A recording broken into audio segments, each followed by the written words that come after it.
A storm swept across the Aegean the night the oracle of Delphi whispered a prophecy. "Only the wooden walls shall save you."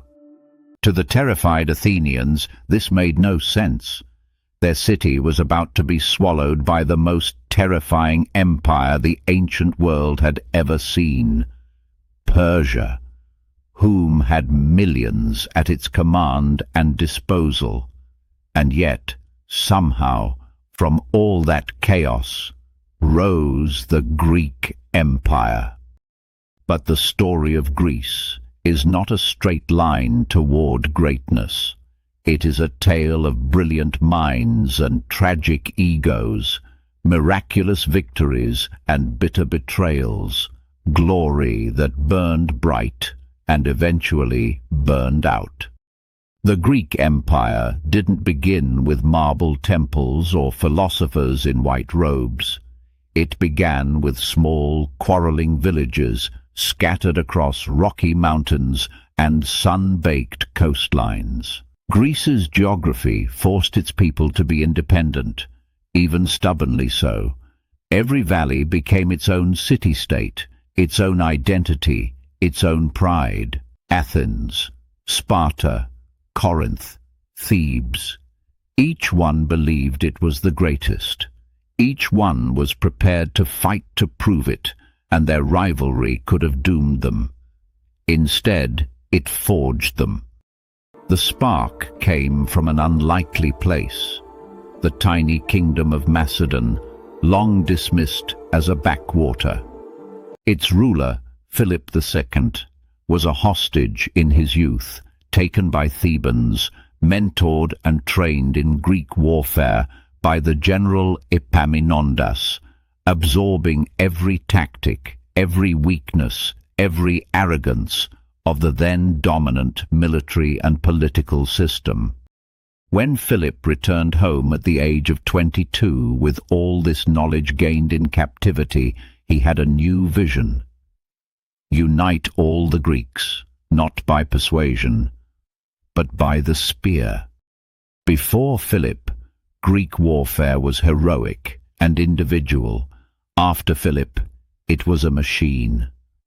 His Macedonian phalanx stood 16 men deep, bristling with sarissas, spears longer than anything the Greeks had seen.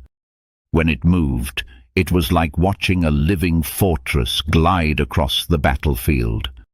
City after city fell or submitted.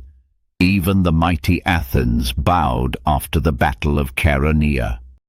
For the first time in 388 BC, Greece stood under one banner, but Philip's conquest was only the prologue.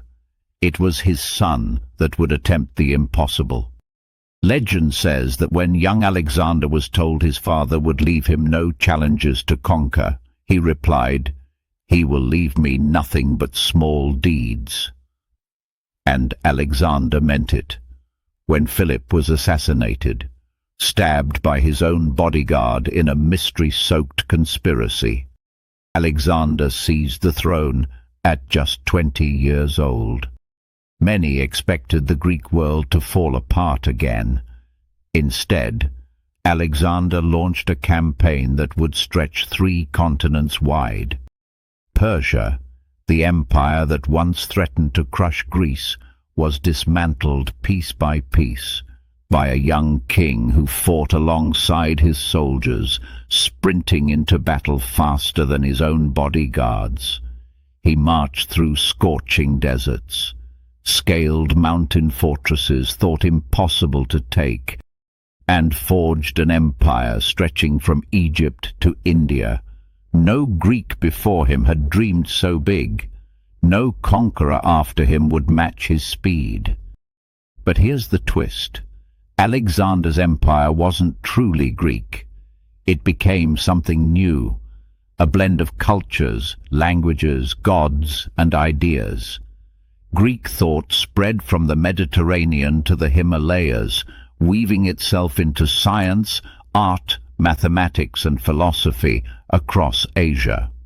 The world became, in a sense, Greekish. That cultural empire lasted far longer than Alexander's political one, because after his death at just 32, from illness, poison, or exhaustion, no one truly knows. The real downfall of the empire began. His generals, the Diadochi, tore the empire apart like wolves fighting over a carcass. For decades they waged brutal wars, carving out kingdoms in Egypt, Syria, and Macedon. Athens tried to rise again. Sparta tried to stay relevant. But the unity Philip and Alexander had created evaporated into dust. And yet, while the political map was fractured, Greek culture reached its golden age. Thinkers like Euclid shaped mathematics. Eratosthenes calculated the circumference of the earth to a shockingly accurate degree.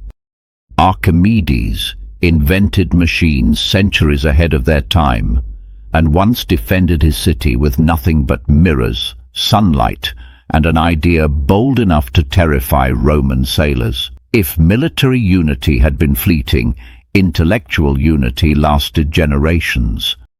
But no empire rises forever. While Greece celebrated its philosophers and theatres, a new power was rising in the West, methodical, disciplined, patient. Rome studied Greece like a student studies its master. Greek literature became Roman literature. Greek religion became Roman religion with new names. Rome borrowed everything, except Greece's political chaos. When the Romans eventually marched east, Greece didn't fall with a grand final battle. It fell slowly, city by city, weakened by internal conflict, worn down by rivalries that never truly died. Corinth was destroyed in 146 BCE. Macedon became a Roman province.